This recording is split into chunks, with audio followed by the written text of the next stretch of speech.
Class 7 প্রশ্নবিচিত্রা 137 page অঙ্ক। গোড়াবাজার আইসি institution 2 দাগের 2। 1600 বর্গমিটার একটি বর্গাকার স্থান বেষ্টন করে এমন দৈর্ঘ্যের তার নিয়ে একটি আয়তক্ষেত্র গঠন করা হলো। আয়তকার ক্ষেত্রটির দৈর্ঘ্য প্রস্থের 3 গুণ হলে আয়তকার ক্ষেত্রটির ক্ষেত্রফল নির্ণয় করো। এর মানে কি, একটা বর্গক্ষেত্র আছে যার ক্ষেত্রফল দিয়ে দিয়েছে 1600 বর্গমিটার। এবার ওই 1600 বর্গমিটারের এমন দৈর্ঘ্যের তার নিয়ে একটা আয়তক্ষেত্র গঠন করা হয়েছে।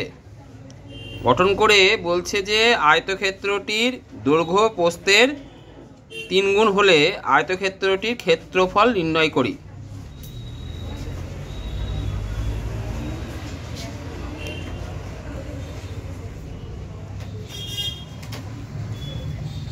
তাহলে কি করবে?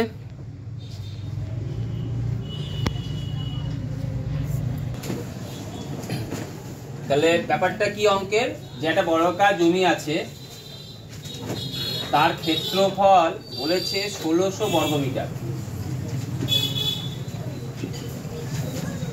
এবার তারপরে কি বলেছে অঙ্ক, যে এর যতটা পরিসীমা আছে এই পরিসীমার সমান একটা আয়তকার জমি আছে।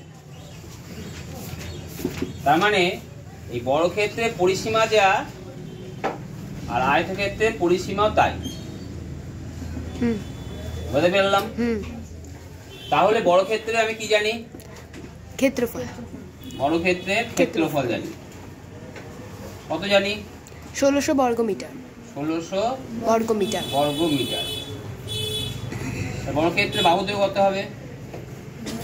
40 রুট ওভার 1600 মিটার। কত মিটার হয়? 40 মিটার। তাহলে বর্গক্ষেত্রে বাহু দৈর্ঘ্য পেয়ে গেলাম। এবার বর্গক্ষেত্রে কি বের করব? পরিসীমা 4 ইনটু বাহু দৈর্ঘ্য 4 ইনটু 40 মিটার। কত মিটার? 160 মিটার। এটা কার পরিসীমার সঙ্গে সমান? বর্গক্ষেত্রের পরিসীমা ইজ ইকুয়াল টু আয়তক্ষেত্র। অতএব আয়তক্ষেত্রের পরিসীমা কত তাহলে? 160 মিটার। আয়তক্ষেত্রের পরিসীমা হচ্ছে 160 মিটার। এবার অঙ্ক কি বলেছে? আয়তক্ষেত্রের পরিসীমা বলছে আয়তক্ষেত্রটি দৈর্ঘ্য প্রস্থের 3 গুণ। তাহলে দৈর্ঘ্য প্রস্থের 3 গুণ, তাহলে আয়তক্ষেত্রের কি লিখবে বলো? দৈর্ঘ্য ইজ ইকুয়াল টু 3x। ধরি আয়তক্ষেত্রের প্রস্থ x মিটার। আয়তক্ষেত্রের প্রস্থ সমান হচ্ছে x মিটার। অতএব আয়তক্ষেত্রের দৈর্ঘ্য কত হবে? 3x metre. 3x metre. অতএব আয়তক্ষেত্রের পরিসীমা কত হবে বলো? 2 into 3x plus x 3x plus x metre সমান 2 ইনটু 4x, তাই তো? মানে 8x প্লাস। ক্লিয়ার?